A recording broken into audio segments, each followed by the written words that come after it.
Assalamualaikum warahmatullahi wabarakatuh. Sekali lagi anda bersama dengan saya Da'i Luqman dalam rancangan Tunggu Aku Tanya yang dibawakan khas oleh Econsave Bandingkan Harga Kami. Jadi saya nak wawarkanlah kepada para penonton kita yang mungkin nak mendapatkan barangan-barangan harian rumah anda dengan harga yang terendah, bolehlah datang mengunjungi Econsave yang terdekat dengan anda. Sebab dikhabarkan setiap negeri sudah pun ada satu Econsave. Jadi boleh dapatkannya sekarang. Jadi hari ini bukan kita nak membincangkan tentang topik berkaitan dengan shopping, tapi kita nak membincangkan tajuk berkaitan dengan tradisi versus agama. Jadi saudara sekalian, kita tahu kita berada di bumi Malaysia, di mana bumi Malaysia ni merangkumi pelbagai kaum, pelbagai bangsa dan juga agama. Sudah semestinya Islam ini merupakan satu agama yang aman, satu agama yang meraihkan agama-agama yang lain.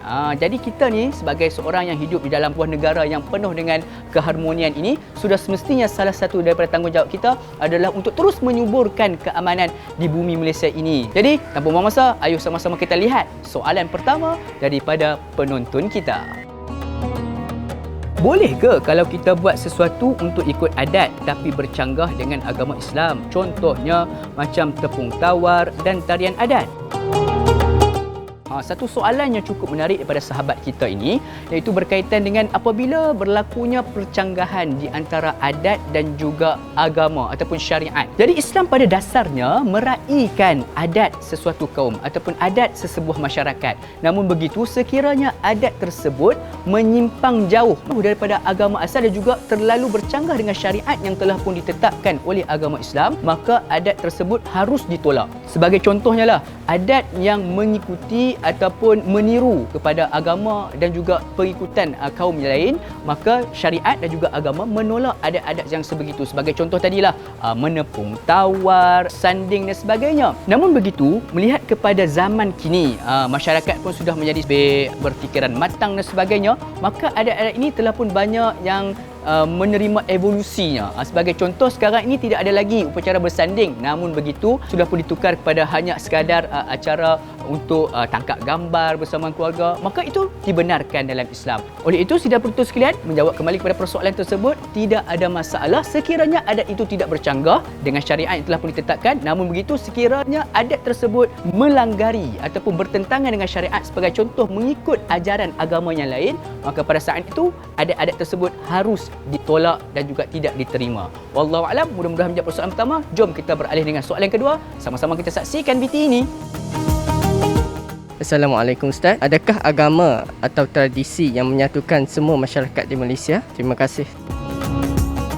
Baiklah, satu soalan yang cukup menarik. Sudah semestinya jawapannya apa dia? Ya, kedua-duanya memainkan peranan yang cukup penting di dalam menyatupadukan masyarakat ataupun kepelbagaian bangsa yang berada di Malaysia ini. Sebagai contohnya, kalau kita tengok dalam budaya makan, sebagai contoh, ada nasi lemak, dan nasi lemak ini bukan hanya dimakan oleh orang yang berbangsa India semata-mata, bahkan orang yang berbangsa Melayu, orang yang berbangsa Cina juga turut merasai kenikmatan nasi lemak tersebut. Masya Allah, cukup mengiurkan anda semua. Jangan lupa untuk dapatkan nasi lemak lepas ni. Okey, seterusnya sidang penonton sekalian, apa lagi yang dinikmati oleh kepelbagaian masyarakat yang berada di Malaysia ni? Sebagai contohnya, kita lihat daripada perayaan-perayaan yang kita lakukan, yang kita raikan di Malaysia. Sebagai contohnya, bila mana datang hari raya puasa sebagai contoh, masyarakat lain juga turut mendapat cuti yang sama, cuti umum. Setiap daripada kita akan mendapatkan kenikmatan yang sama, iaitu apa dia? Cuti peristiwa ataupun cuti hari umum pada hari tersebut. Sebagai contoh yang lain, apa dia? Econsave ini, sedang betul sekalian. Kan Econsave ini adalah sebuah pasar raya, di mana di pasar raya ini bukan hanya sekadar orang yang berbangsa Melayu saja yang datang, bahkan ada orang berbangsa India, berbangsa Cina datang untuk menikmati pembelian dengan harga yang terendah. Jadi membuktikan bahawa dengan kewujudan pasar raya Econsave ini juga menjadi salah satu penyatuan kepada masyarakat majmuk di Malaysia ini. Mudah-mudahan menjawab persoalan yang kedua daripada sidang penonton sekalian. Jom kita beralih dengan soalan yang ketiga untuk episod kali ini. Macam mana kita nak hormat agama lain jika adat mereka bercanggah dengan agama kita? Soalan ini mungkin daripada seorang sahabat atau penonton kita ini, mungkin dia hidup di dalam suatu kawasan kejiranan yang memiliki kepelbagaian bangsa. Sebagai contohnya, kadang-kadang kita lihat bila mana datangnya perayaan Tahun Baru Cina. Salah satu adat mereka adalah untuk membakar mercun. Membakar mercun ini adalah salah satu pada adat ataupun budaya masyarakat Cina apabila menyambut Tahun Baru Cina. Jadi, kita ni sebagai seorang jiran yang baik, maka kita perlu hormati sebab itu adalah bentuk kebudayaan ataupun bentuk adat bagi bangsa mereka. Jadi mungkin kita kadang-kadang terganggulah dengan adat ataupun budaya pada bangsa lain ini. Namun begitu, menurut Islam, Islam ini dia adalah satu agama yang meraihkan kepelbagaian bangsa dan juga meraihkan perayaan-perayaan kaum dan juga agama yang lain. Jadi kita ni sebagai seorang yang beragama Islam, sejajar dengan maksud Islam itu sendiri, iaitu aman dan juga sentosa, maka kita janganlah pula kita menjadi pencetus kepada pergaduhan sesama jiran kita yang berlainan bangsa. Kita perlulah hormati mereka.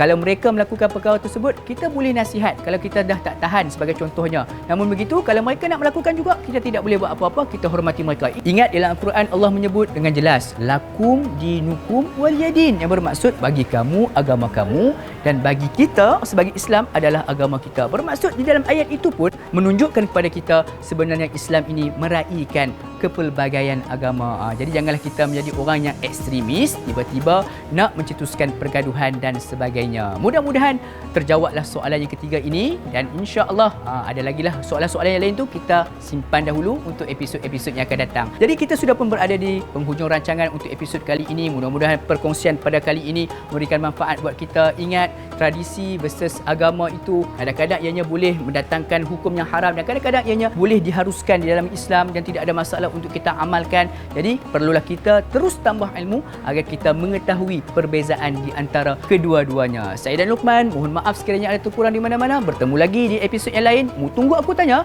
Assalamualaikum warahmatullahi wabarakatuh.